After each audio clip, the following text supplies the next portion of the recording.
Bismillahirrahmanirrahim. Assalamualaikum warahmatullahi wabarakatuh.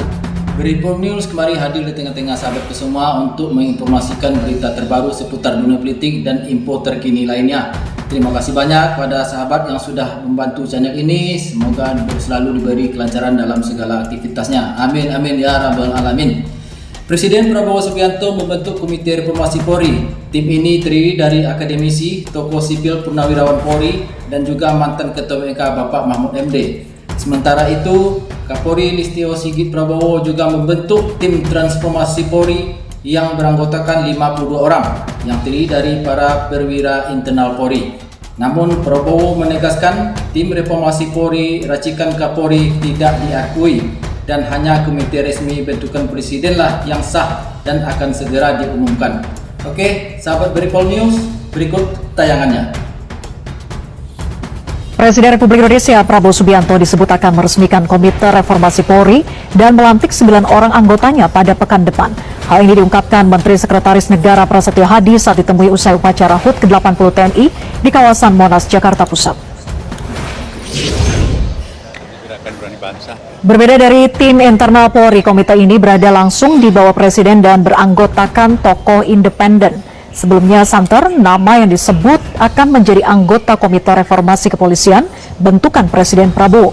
Mulai dari mantan Menko Polhukam Mahfud MD hingga penasehat khusus Presiden bidang keamanan, ketertiban masyarakat dan reformasi kepolisian yang juga mantan Wakapolri Ahmad Doviri. Komite Reformasi Polri bentukan Presiden Prabowo Subianto segera diumumkan ke publik. Menteri Koordinator Bidang Hukum, HAM, Imigrasi, dan Pemasyarakatan, Yusril Iza Mahendra, memastikan proses pembentukan tinggal menunggu finalisasi. Dalam pernyataannya, Yusril juga membocorkan 2 nama besar yang diperkirakan akan masuk dalam komite ini. Mantan Ketua Mahkamah Konstitusi Mahfud MD, serta pakar hukum tata negara Jimli Asidik. Keduanya dikenal sebagai tokoh yang kritis, berpengalaman, dan punya rekam jejak panjang dalam penegakan hukum di Indonesia. Yusril menegaskan, Presiden Prabowo menginginkan komite ini diisi oleh sosok-sosok independen dengan integritas kuat agar reformasi Polri berjalan lebih cepat, transparan, dan sesuai tuntutan publik. Langkah ini dinilai sebagai sinyal bahwa pemerintahan baru ingin memastikan Polri benar-benar kembali ke jati dirinya sebagai alat negara yang profesional, netral, dan berorientasi pada kepentingan rakyat. Pertanyaannya kini, sejauh mana Komite Reformasi Polri mampu membawa perubahan nyata di tengah tantangan besar institusi kepolisian yang masih mendapat sorotan publik? Semua mata akan tertuju pada nama-nama yang resmi diumumkan Presiden dalam waktu dekat. Reformasi Polri menjadi sandiwara babak baru. Tidak lama setelah Presiden Prabowo membuat tim reformasi Polri, Kapolri malah bikin tim reformasi versinya sendiri. Pertanyaannya, ini melawan atau pura-pura sibuk biar terlihat gagah?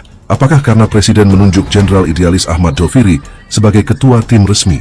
Seorang jenderal yang dikenal bersih, lurus, dan keras kepala soal integritas. Tentu saja di tubuh Polri yang sudah kropos, kata idealis itu terdengar seperti monster. Maka Kapolri buru-buru bikin tim bayangan supaya tetap bisa mengendalikan narasi dari dalam. Ini sama saja seperti Presiden bikin dapur bersih, tapi Kapolri masak di dapurnya sendiri pakai resep lama yang penuh micin. Rakyat bingung yang asli mana, yang palsu mana. Polri sekarang ibarat rumah kebakaran. Presiden bawa air 1 ember, Kapolri datang dengan bensin sejerigen. Mau padam atau mau tambah terbakar? Dengan membentuk tim tandingan, Kapolri seolah berkata, Presiden boleh punya gagasan, tapi lapangan tetap milik saya. Tim reformasi Polri kan dari kemarin sudah saya jelaskan bahwa di dalam beberapa pembahasan, pada saat kita bertemu pakar, ketemu para ahli, dan pada saat wawancara saya bahwa tim akselerasi transformasi reformasi yang dibentuk Polri ini tentunya selaras dengan apa yang dibentuk oleh Bapak Presiden, yaitu Komisi Reformasi Polri. Tim Reformasi Polri versi Kapolri Jenderal Listio Sigit ternyata tidak diakui Presiden Prabowo Subianto. Presiden menegaskan, hanya ada 1 tim reformasi yang sah, dan itu bukan bentukan Kapolri. Berbeda dengan tim bentukan Kapolri yang dipenuhi perwira tinggi polisi, tim reformasi versi Prabowo akan diisi akademisi, tokoh sipil, serta mantan perwira Polri yang sudah pensiun. Salah satu nama yang sudah pasti bergabung adalah Mahfud MD. Mensesnek Prasetyo Hadi menegaskan, tim reformasi yang diakui Presiden cuma 1. Yang diumumkan pekan ini, dia juga menyebut jumlah anggota komite sekitar 9 orang. Bahkan kemungkinan ada mantan Kapolri di dalamnya. Langkah ini menandakan bahwa reformasi Polri bukan sekadar urusan internal kepolisian. Presiden ingin memastikan ada keterlibatan sipil agar reformasi benar-benar menjawab krisis kepercayaan publik. Di dalam politik siapa yang mengendalikan narasi, ini harus digarisbawahi lagi, maka dialah yang mengendalikan arah. Nah, jadi Listio Sigit itu ingin mengendalikan arah, dia menolak apa yang dilakukan oleh Presiden. Nah, harus dibaca juga perlawanan klandestin yang dilakukan oleh Listio Sigit harusnya menjadi momentum bagi Presiden untuk mengganti Listio Sigit. Segera ya mengganti. Saya mendapatkan informasi bahwa tim ini adalah tim persiapan yang akan melakukan pendataan, kemudian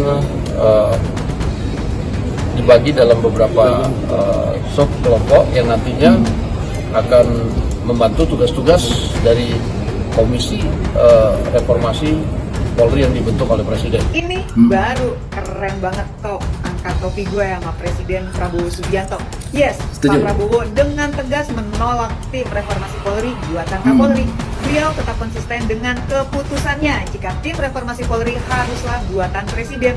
Lalu Betul. apa bedanya sih? Ya jelaslah beda banget. Pasti. Kalau buatan Kapolri, timnya itu diisi penuh oleh perwira tinggi Polri. Sementara kalau buatan Presiden, timnya itu diisi oleh akademisi, tokoh sipil, purnawirawan Polri, bahkan termasuk rencananya bergabung juga Pak Mahfud MD. Itu dia. Oke, sangat membingungkan sahabatku. Tapi walaupun bagaimana kita sebagai rakyat harus tetap mendukung upaya dari Presiden Prabowo Subianto untuk melakukan reformasi di internal Polri. Oke, terima kasih banyak. Assalamualaikum warahmatullahi wabarakatuh.